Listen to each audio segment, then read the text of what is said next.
ان کے لب رنگی کی نچھاور تھی کہ جس نے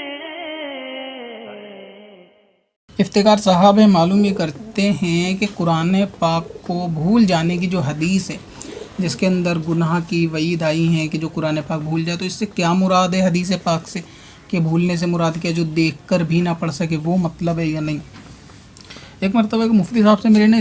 یعنی اس حدیث کے اوپر بات ہوئی تھی کہ جو قرآن پاک کی صورت کسی کو یاد ہو اور وہ اس کو بھلا دے، تو حدیث پاک ایسا کہتی ہے کہ وہ بندہ اندھا اٹھے گا قیامت کے دن، کوڑی اٹھے گا۔ تو انہوں نے بتایا تھا کہ اس سے مراد یہ ہے کہ وہ دیکھ کر بھی نہ پڑھ سکے، یعنی اتنا بھول جائے کہ دیکھ کر نہ پڑھ سکے۔ حفظ بھلانے مراد نہیں ہے، مگر مسئلہ یہ ہے کہ اس سے حفظ بھلانا ہی مراد ہے،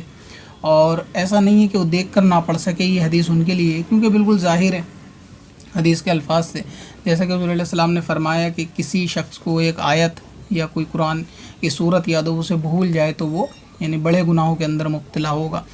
اور یہ کہ اندھا یا کوڑی اٹھے گا، تو اس سے مراد حفظ بھلانا ہی ہے، دیکھ کر بھلانا نہیں۔ دیکھ کر بھلانا بھی ظاہر ہے کہ کوئی اچھا کام تو نہیں ہے، بد نصیبی ہی ہے، لیکن کسی کو ایسا ہوتا ہے کہ رمضان میں یا کسی ایسے موقع پر کوئی ایک آیت کی صورت بچہ یاد کر لیتا ہے، جیسے یاسین وغیرہ یاد کر لی، اور کچھ مدت کے بعد اس کو بھول جاتا ہے، تو یہ وعید ان سب کے لیے ہے کہ جو قرآن پاک کو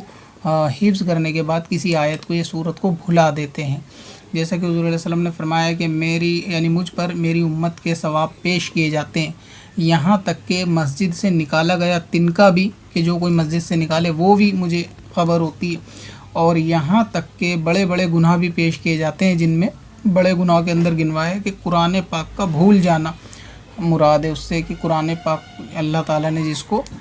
یاد کرنے کی، حفظ کرنے کی توفیق دی ہو، پھر وہ بھلا دیے گئے، تو قرآن پاک کا بھول جانا یعنی حفظ کا بھول جانا یہاں مراد ہے۔ تو کیونکہ قرآن کو حفظ کرنا یاد رکھنے کے مقابلے میں آسان ہے، اگرچہ حفظ بھی اتنا آسان نہیں ہے، کہتے ہیں لوگ کہ حفظ آسان ہے، یاد رکھنا مشکل ہے، لیکن اتنا بھی آسان نہیں، مگر یہ کہ یاد رکھنے کے مقابلے میں آسان ہے، کہ حفظ بندہ اگر کرنا چاہے تو ممکن ہے کہ کر سکتا ہے، اگر شرائط اپنی طے کر لے، کسی قابل عالم دین سے معلوم کر کے جو اس چیز کو جانتا ہو کہ حفظ کیسے کیا یا کروایا جا سکتا ہے، تو ان سے اس رول ریگولیشن کے اوپر اگر بندہ پابندی کے ساتھ، سختی کے ساتھ عمل کرے گا تو حفظ جو ہے وہ کر لے گا،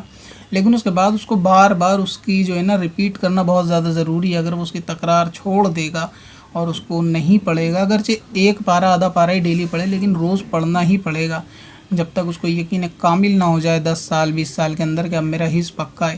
تو اس لیے جب تک تو ڈیلی پڑھنا پڑے گا، پھر چاہے ہفتے میں پڑھے، پھر چاہے مہینے میں، لیکن اس کو پڑھنا پڑے گا۔ تو حفظ اگر بھول جائے گا تو پھر وہ سب حدیثوں کے اندر جو بیان ہوا کہ قیامت کے دن بڑے گناہ گاروں میں آئے گا، یا اندھا اٹھایا جائے گا، کوڑی اٹھایا جائے گا، تو سب ان کے لیے ہے جو قرآن پاک کو حفظ کر کے بھول گئے، یا پھر ایک آیت یا ایک صورت کو بھی حفظ کر کے بھول گئے۔ تو جتنی صورتیں یاد کر لی ہیں نماز کے لیے، بہت سے لوگوں نے 10 یاد کر لی ہوتی ہیں، پھر ایک وقت ایسا ہوتا ہے کہ وہ بھول جاتے ہیں، تو ان کو بھی وہ لوگ ریپیٹ کرتے رہیں اور بار بار ان کی دہرائی کرتے رہیں جیسے جیسے وقت ملے، تاکہ آپ اس عذاب سے جو ہیں وہ بچ سکیں۔